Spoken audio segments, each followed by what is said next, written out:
and of Green Gables. Chapter 8. Anne's bringing up is begun. For reasons best known to herself, Marilla did not tell Anne that she was to stay at Green Gables until the next afternoon. During the forenoon she kept the child busy with various tasks and watched over her with a keen eye while she did them. By noon she had concluded that Anne was smart and obedient, willing to work and quick to learn. Her most serious shortcoming seemed to be a tendency to fall into daydreams in the middle of a task and forget all about it until such time as she was sharply recalled to earth by a reprimand or a catastrophe. When Anne had finished washing the dinner dishes she suddenly confronted Marilla with the air and expression of one desperately determined to learn the worst. Her thin little body trembled from head to foot, her face flushed and her eyes dilated until they were almost black. She clasped her hands tightly and said in an imploring voice, "Oh, please, Miss Cuthbert, won't you tell me if you are going to send me away or not? I've tried to be patient all the morning, but I really feel that I cannot bear not knowing any longer. It's a dreadful feeling. Please tell me." "You haven't scalded the dishcloth in clean hot water as I told you to do," said Marilla immovably. "Just go and do it before you ask any more questions, Anne." Anne went and attended to the dishcloth. Then she returned to Marilla and fastened imploring eyes of the latter's face. "Well," said Marilla, unable to find any excuse for deferring her explanation longer, "I suppose I might as well tell you. Matthew and I have decided to keep you, that is, if you will try to be a good little girl and show yourself grateful." "Why, child, whatever is the matter?" "I'm crying," said Anne in a tone of bewilderment. "I can't think why. I'm glad as glad can be." "Oh, glad doesn't seem the right word at all. I was glad about the white way and the cherry blossoms, but this. Oh, it's something more than glad. I'm so happy. I'll try to be so good. It will be uphill work, I expect, for Mrs. Thomas often told me I was desperately wicked. However, I'll do my very best. But can you tell me why I'm crying?" "I suppose it's because you're all excited and worked up," said Marilla disapprovingly. "Sit down on that chair and try to calm yourself. I'm afraid you both cry and laugh far too easily. Yes, you can stay here and we will try to do right by you. You must go to school, but it's only a fortnight till vacation, so it isn't worthwhile for you to start before it opens again in September." "What am I to call you?" asked Anne. "Shall I always say Miss Cuthbert? Can I call you Aunt Marilla?" "No, you'll call me just plain Marilla. I'm not used to being called Miss Cuthbert and it would make me nervous." "It sounds awfully disrespectful to just say Marilla," protested Anne. "I guess there'll be nothing disrespectful in it if you're careful to speak respectfully. Everybody, young and old, in Avonlea calls me Marilla except the minister. He says Miss Cuthbert when he thinks of it." "I'd love to call you Aunt Marilla," said Anne wistfully. "I've never had an aunt or any relation at all, not even a grandmother. It would make me feel as if I really belonged to you. Can't I call you Aunt Marilla?" "No. I'm not your aunt and I don't believe in calling people names that don't belong to them."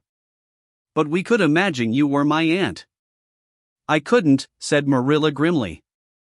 "Do you never imagine things different from what they really are?" asked Anne wide-eyed. "No." "Oh." And drew a long breath.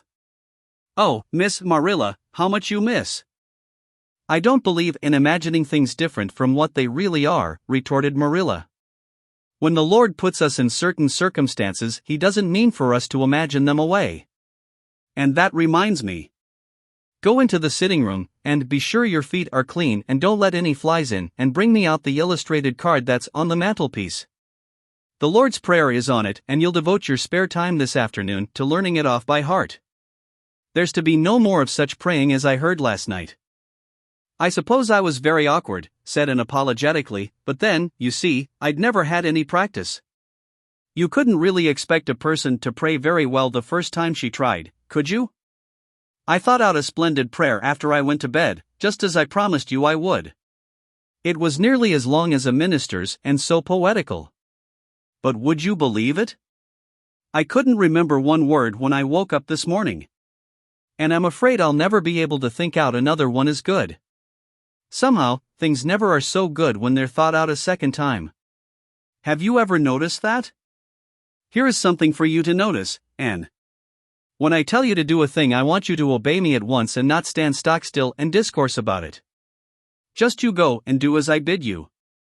Anne promptly departed for the sitting room across the hall. She failed to return. After waiting 10 minutes, Marilla laid down her knitting and marched after her with a grim expression. She found Anne standing motionless before a picture hanging on the wall between the two windows, with her eyes a-star with dreams. The white and green light streamed through apple trees and clustering vines outside fell over the rapt little figure with a half-unearthly radiance. "Anne, whatever are you thinking of?" demanded Marilla sharply. Anne came back to earth with a start. "That," she said, pointing to the picture, a rather vivid chromo entitled, "Christ Blessing Little Children," "and I was just imagining I was one of them, that I was the little girl in the blue dress, standing off by herself in the corner as if she didn't belong to anybody, like me. She looks lonely and sad, don't you think? I guess she hadn't any father or mother of her own. But she wanted to be blessed, too, so she just crept shyly up on the outside of the crowd, hoping nobody would notice her except him. I'm sure I know just how she felt. Her heart must have beat and her hands must have got cold, like mine did when I asked you if I could stay. She was afraid he mightn't notice her. But it's likely he did, don't you think? I've been trying to imagine it all out, her edging a little nearer all the time until she was quite close to him, and then he would look at her and put his hand on her hair and oh, such a thrill of joy as would run over her. But I wish the artist hadn't painted him so sorrowful looking. All his pictures are like that, if you've noticed. But I don't believe he could really have looked so sad, or the children would have been afraid of him." "Anne," said Marilla, wondering why she had not broken into the speech long before, "you shouldn't talk that way. It's irreverent, positively irreverent." Anne's eyes marveled. "Why, I felt just as reverent as could be. I'm sure I didn't mean to be irreverent." "Well, I don't suppose you did, but it doesn't sound right to talk so familiarly about such things. And another thing, Anne, when I send you after something you're to bring it at once and not fall into mooning and imagining before pictures. Remember that. Take that card and come right to the kitchen. Now, sit down in the corner and learn that prayer off by heart."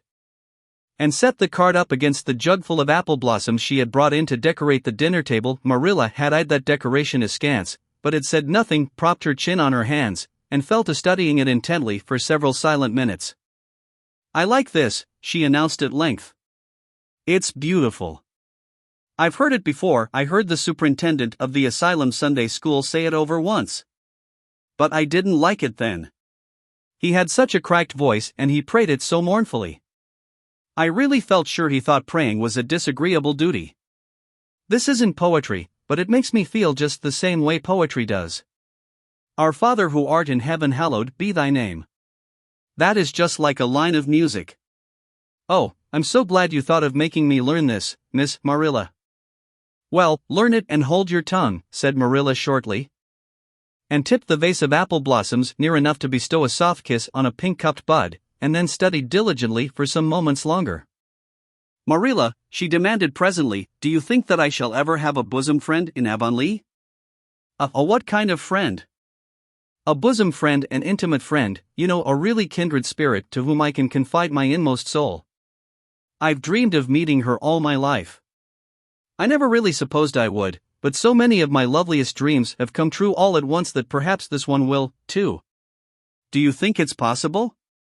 Diana Barry lives over at Orchard Slope and she's about your age. She's a very nice little girl, and perhaps she will be a playmate for you when she comes home. She's visiting her aunt over at Carmody just now.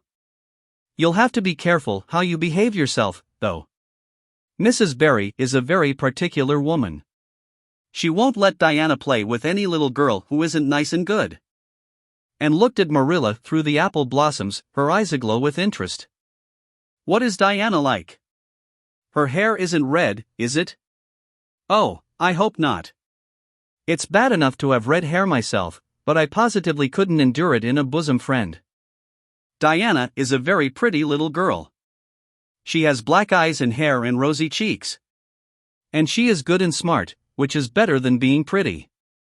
Marilla was as fond of morals as the Duchess in Wonderland, and was firmly convinced that one should be tacked on to every remark made to a child who was being brought up. But Anne waved the moral inconsequently aside and seized only on the delightful possibilities before it. Oh, I'm so glad she's pretty.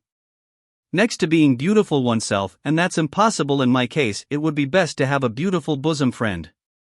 When I lived with Mrs. Thomas, she had a bookcase in her sitting room with glass doors. There weren't any books in it. Mrs. Thomas kept her best china and her preserves there when she had any preserves to keep. One of the doors was broken. Mr. Thomas smashed it one night when he was slightly intoxicated. But the other was whole, and I used to pretend that my reflection in it was another little girl who lived in it. I called her Katie Maurice, and we were very intimate. I used to talk to her by the hour, especially on Sunday, and tell her everything. Katie was the comfort and consolation of my life. We used to pretend that the bookcase was enchanted, and that if I only knew the spell I could open the door and step right into the room where Katie Maurice lived, instead of into Mrs. Thomas's shelves of preserves and china. And then Katie Maurice would have taken me by the hand and led me out into a wonderful place, all flowers and sunshine and fairies, and we would have lived there happy forever after. When I went to live with Mrs. Hammond, it just broke my heart to leave Katie Maurice. She felt it dreadfully, too, I know she did, for she was crying when she kissed me goodbye through the bookcase door. There was no bookcase at Mrs. Hammond's. But just up the river a little way from the house there was a long green little valley, and the loveliest echo lived there. It echoed back every word you said, even if you didn't talk a bit loud. So I imagined that it was a little girl called Violetta, and we were great friends, and I loved her almost as well as I loved Katie Maurice, not quite, but almost, you know. The night before I went to the asylum I said goodbye to Violetta, and oh, her goodbye came back to me in such sad, sad tones. I had become so attached to her that I hadn't the heart to imagine a bosom friend at the asylum. Even if there had been any scope for imagination there.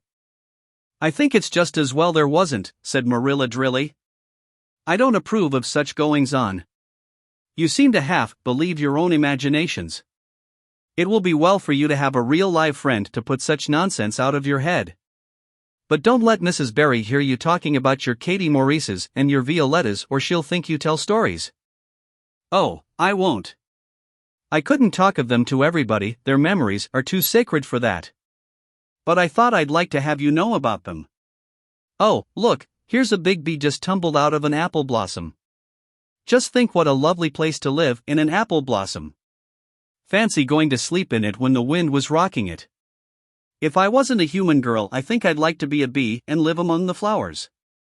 Yesterday you wanted to be a seagull, sniffed Marilla. I think you are very fickle-minded. I told you to learn that prayer and not talk. But it seems impossible for you to stop talking if you've got anybody that will listen to you. So go up to your room and learn it. Oh, I know it pretty nearly all now, all but just the last line. Well, never mind, do as I tell you. Go to your room and finish learning it well, and stay there until I call you down to help me get tea. Can I take the apple blossoms with me for company? Pleaded Anne. No, you don't want your room cluttered up with flowers. You should have left them on the tree in the first place. I did feel a little that way, too, said Anne. I kind of felt I shouldn't shorten their lovely lives by picking them. I wouldn't want to be picked if I were an apple blossom.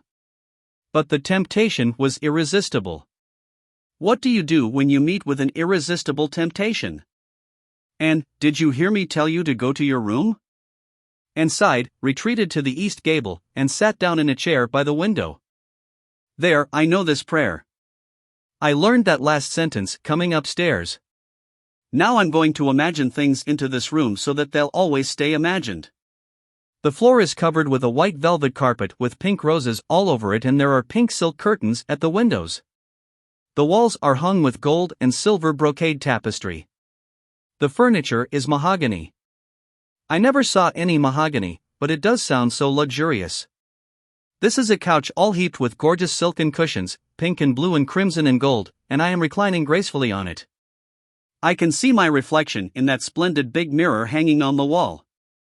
I am tall and regal, clad in a gown of trailing white lace, with a pearl cross on my breast and pearls in my hair. My hair is of midnight darkness and my skin is a clear ivory pallor. My name is the Lady Cordelia Fitzgerald. No, it isn't. I can't make that seem real. She danced up to the little looking glass and peered into it. Her pointed freckled face and sullen gray eyes peered back at her. "You're only Anne of Green Gables," she said earnestly, "and I see you, just as you are looking now, whenever I try to imagine I'm the Lady Cordelia. But it's a million times nicer to be Anne of Green Gables than Anne of Nowhere in particular, isn't it?" She bent forward, kissed her reflection affectionately, and betook herself to the open window. "Dear Snow Queen, good afternoon. And good afternoon, dear birches down in the hollow. And good afternoon, dear gray house up on the hill. I wonder if Diana is to be my bosom friend. I hope she will, and I shall love her very much. But I must never quite forget Katie Maurice and Violetta. They would feel so hurt if I did, and I'd hate to hurt anybody's feelings, even a little bookcase girls or a little echo girls. I must be careful to remember them and send them a kiss every day."